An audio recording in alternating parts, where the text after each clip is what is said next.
মা কঙ্কালী টেক সাপোর্টে সকলকেই স্বাগত। আমরা আজ দেখব যে আয়ুষ্মান ভারতের যাদের ৭০ বছর ঊর্ধ্বে যাদের বয়স হয়েছে তারা আয়ুষ্মান ভারতে কীভাবে সুবিধাটা পাবেন এবং এর প্রসেস কী আছে। যারা হয়তো অনলাইনে অ্যাপ্লাই করেছেন তারা অনেকেই দেখতে পাচ্ছেন যে স্ট্যাটাস এখন স্টেট লেভেল ভেরিফিকেশন পেন্ডিং হিসেবে আছে।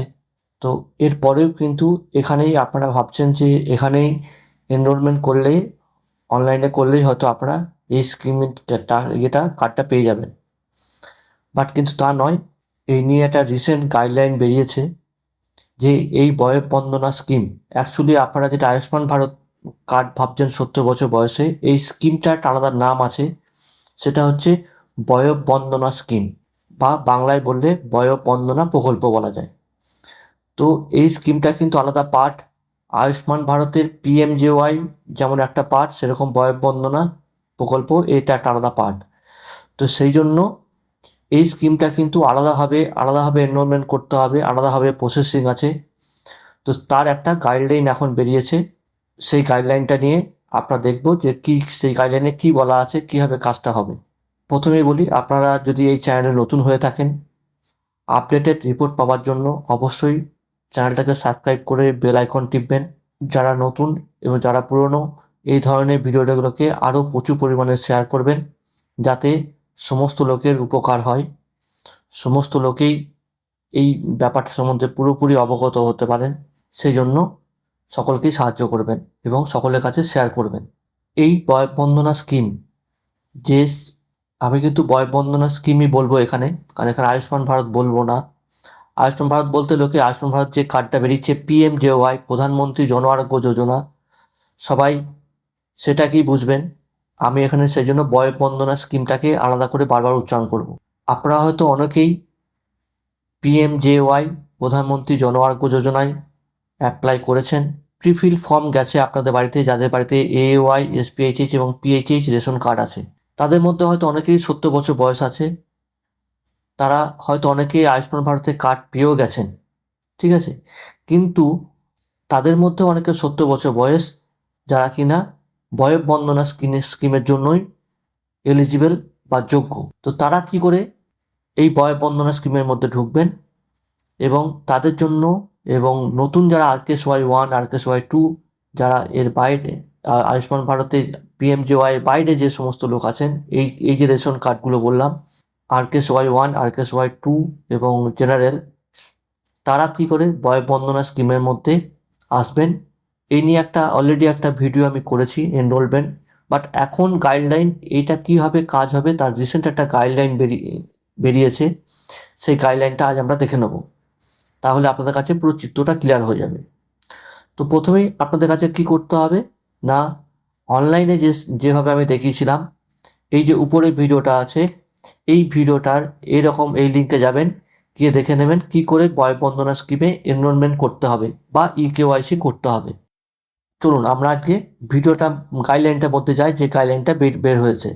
দেখুন এখানে Ayushman বয়ঃবন্দনা scheme beneficiary verification process, এই সার্কুলারটা কিন্তু বিভিন্ন জেলায় অ্যাডমিনিস্ট্রেটিভ লেভেলে এই সার্কুলারটা ইস্যু করা হয়েছে, যে এই প্রসেসটা কীভাবে করা হবে তার গাইডলাইন হিসাবে।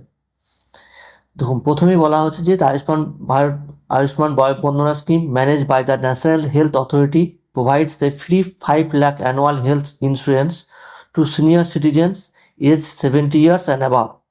মানে ন্যাশনাল হেলথ অথরিটি দিয়ে এই স্কিমটা কিন্তু চালু হচ্ছে, এবং সেখানে কি একজন সিনিয়র সিটিজেন যিনি ৭০ বছর বা তার বেশি বয়স, তিনি 5 লাখ টাকা বেনিফিট পাবেন।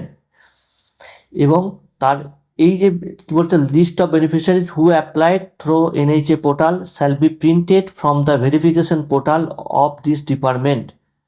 তারপরে বলেছে যারা তার লিস্ট অফ বেনিফিশিয়ারিজ, যারা NHA পোর্টালে, অনেকে জানেন beneficiary.nha.gov.in, এখানে গিয়ে বা মোবাইল যে আয়ুষ্মান অ্যাপ যেটা আছে সেই অ্যাপে গিয়ে যারা ৭০ বছর বয়সের সিনিয়র সিটিজেন্সের জায়গায় যারা এনরোলমেন্ট করেছেন বা ইকেওয়াইসি করেছেন, তাদের কি হবে না, তাদের একটা প্রিন্ট আউট বেরোবে ফর্ম ভেরিফিকেশন ওই পোর্টাল থেকে, একটা ভেরিফিকেশন ফর্ম বেরোবে। তারপরে কি বলেছে, the individual verification form for all such beneficiaries shall be generated from made available through the respective SDO BDO municipality আর ব্লক অফিস। এই ইন্ডিভিজুয়াল ভেরিফিকেশন ফর্ম মানে প্রত্যেকটা 70 বছর বয়স তাদের প্রত্যেকটা যারা এনরোলমেন্ট করেছেন, বারবার একটা কথা বলছি, সবার জন্য নয়, যারা এনরোলমেন্ট অনলাইনে করেছেন তাদের জন্য একটা ফর্ম, প্রিফিল্ড ফর্ম, যেমন করে আমাদের আগে AOI SPHH এবং PHH এর ক্ষেত্রে যেমন প্রিফিল্ড ফর্ম এসেছিলো, ঠিক সেরকমই 70 বছর যে আমরা এনরোলমেন্ট করেছিলাম সেখানে যে তথ্যগুলো দিয়েছেন তার বেসিসে একটা প্রিফিল্ড ফর্ম জেনারেট হবে। সেটা কোথা থেকে হবে? SDO office, BDO office, municipality office বা ব্লক অফিস এদের মাধ্যমে হবে। Field level functionaries May print the individual form and undertake ground level verification of this beneficiary. এবং কি বলছে, এই যে ফর্মটা আছে এগুলো ফিল্ড লেভেলে ফর্মটা চলে যাবে, ভেরিফিকেশন হবে এবং সেই ভেরিফিকেশন হয়ে তারপরে কি হবে, সেই ভেরিফিকেশনের মেন দুটো পার্ট থাকবে। দেখুন, পার্ট ফার্স্ট এই যে ভেরিফিকেশন হচ্ছে এবং এই পার্টে যেটা মেন ভেরিফিকেশন যে পার্ট থাকবে সেটা হচ্ছে যে ওই ব্যক্তিটা SIR এর মধ্যে নাম বাদ গেছে কিনা। ঠিক আছে, SIR এর নাম বাদ গেছে কিনা, যদি বাদ গিয়ে থাকে সেক্ষেত্রে উনি CA-তে বা ট্রাইব্যুনালে অ্যাপ্লাই করেছেন কিনা এবং তার সেই ট্রাইব্যুনালে তার কী স্ট্যাটাস আছে সেই স্ট্যাটাস, এই একটা পার্ট।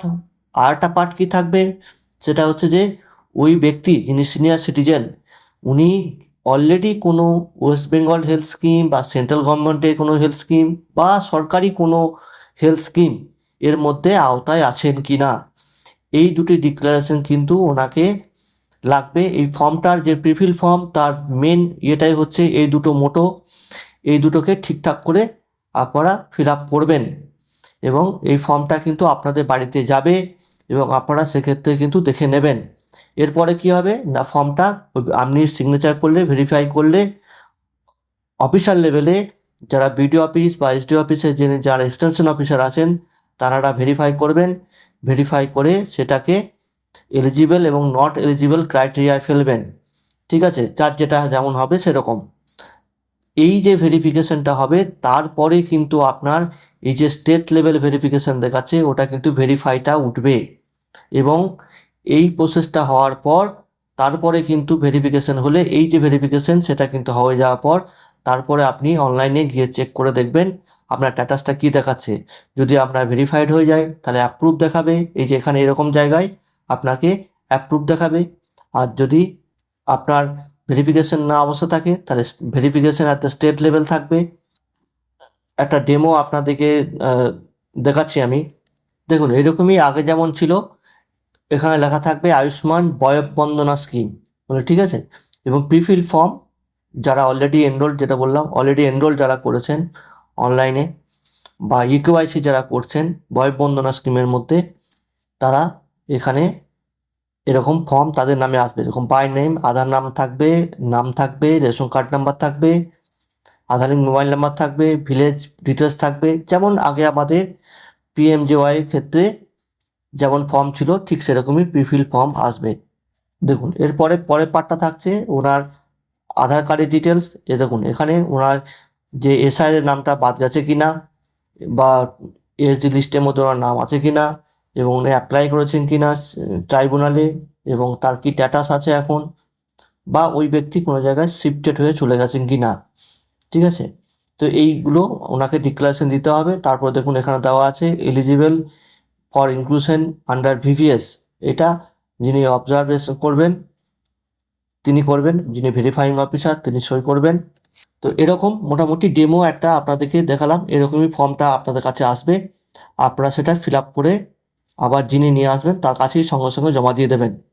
ঠিক আছে, যত তাড়াতাড়ি দেবেন, কেউ ঘরে ফেলে রাখবেন না, এটা সময় নষ্ট করবেন না, কারণ যত তাড়াতাড়ি দেবেন প্রসেসটা তত তাড়াতাড়ি হবে। এর আগেও আমি একবার বলেছি আগের ভিডিওতে, তাও আমি আবার রিপিট করছি, এর মধ্যে যেটা মোস্ট ইম্পর্টেন্ট যেটা বা সব থেকে যেটা আপনারা বুঝে শুনে জায়গাটা করবেন, যাদের CGHS আছে বা WBHS আছে বা সরকারি কোনো হেলথ স্কিম আছে যেটা গভর্নমেন্টের কাছ থেকে আপনি পান, তারা কিন্তু বুঝে শুনে এই ফর্মটা অনলাইনে EKYC করবেন বা সেইভাবে ডিক্লারেশন দেবেন। কারণ এখানে এই দেখুন এই যে অর্ডারটা এই যে এটা হচ্ছে গাইডলাইন, এখানে এটা হচ্ছে এনএইচের 70+ ভিভিএস স্কিমের মধ্যে উম, তার কি গাইডলাইন আছে, সেটা গাইডলাইনটার মধ্যে কিন্তু অলরেডি বলা আছে ভিভিএস বা এর মধ্যে যেতে পারেন, কিন্তু সেক্ষেত্রে ওনাকে আগেরটাকে স্টপ করতে হবে। মানে আপনি যদি সিজিএস বা ডাব্লিউবিএইচএস পেয়ে থাকেন, আপনি আয়ুষ্মান ভারতে যেতে পারেন। যদি প্রিভিয়াস স্কিমটাকে আপনি স্টপ করেন, আপনি দেখবেন যে আপনি যখন ইউআইসি করতে যাচ্ছেন, তখন কিন্তু আপনাকে বলতে হচ্ছে যে আপনি সিজিএইচএস বা ডাব্লিউবিএইচএস বা ওয়েস্ট বেঙ্গল কোনো সরকারি কোনো আপনি হেলথ স্কিমে আছেন কি না। ঠিক আছে, তো এই এই জায়গাটা কিন্তু আপনি খুব ভালো করে কনসাসলি জায়গাটা ফিল আপ করবেন, ফর্মের ক্ষেত্রেও এবং যখন ইকেওয়াইসি করবেন তখনও। কারণ দ্বিতীয়বার একটা কথা বলা আছে যে secondly if the beneficiary indicates they are cover under another scheme, they will have two options to either retain their current scheme coverage or choose to avail benefit under ABPMJY. This choice will be one time and final. তার মানে যেটা বলা আছে এখানে যে আপনি আপনি এই আয়ুষ্মান ভারতের ক্ষেত্রে থাকতে পারেন, আপনি যে প্রিভিয়াস ছিলেন সেখানে আপনি থাকতে পারেন, বা আপনি আয়ুষ্মান ভারতে যেতে পারেন চেঞ্জ করে। কিন্তু এই যে চয়েস, আপনি যে সেকেন্ড টাইম যখন আপনি ওখানে যাবেন, এই চয়েসটা কিন্তু আপনার ক্ষেত্রে কিন্তু ওয়ান টাইম এবং ফাইনাল হতে হবে। আপনি ঘুরিয়ে কিন্তু আয়ুষ্মান ভারত থেকে ঘুরিয়ে আবার অন্য স্কিমে যেতে পারবেন না। এটা কিন্তু চয়েসটা আপনাকে ওয়ান টাইম, সেই জন্য অবশ্যই এই জায়গাটা কিন্তু ভেবেচিন্তে করবেন। তো আমরা আগে একটা ভিডিও দেখেছি যে আয়ুষ্মান ভারতে কি করে এনরোলমেন্ট করবেন, তার লিঙ্ক এ দেখুন এই উপরে আছে। যারা পিএমজেওয়াই এনরোলমেন্ট করেছেন বা পিএমজেওয়াই যারা অ্যাপ্লাই করেছেন, তার মানে যাদের এওয়াই, এসপিএইচ এবং পিএইচএইচ রেশন কার্ড আছে, তারা অলরেডি একবার ইকেওয়াইসি করেছেন এবং অলরেডি একবার ফর্ম ফিল আপ করেছেন। তাই ওনারা ভাববেন যে আপনাদের কিছু করতে হবে না, কিন্তু তা নয়। এই এওয়াই, এসপিএইচএইচ এবং পিএইচএইচ রেশন কার্ড যাদের আছে, যাদের বয়স 70 বছর পেরিয়ে গেছে, তাদেরকে আবার নতুন করে একটা ভিভিএস, এই ভিভিএস এর মধ্যে বা বয়স বন্দনা স্কিমের মধ্যে এনরোলমেন্ট করতে হবে বা ইকেওয়াইসি করতে হবে।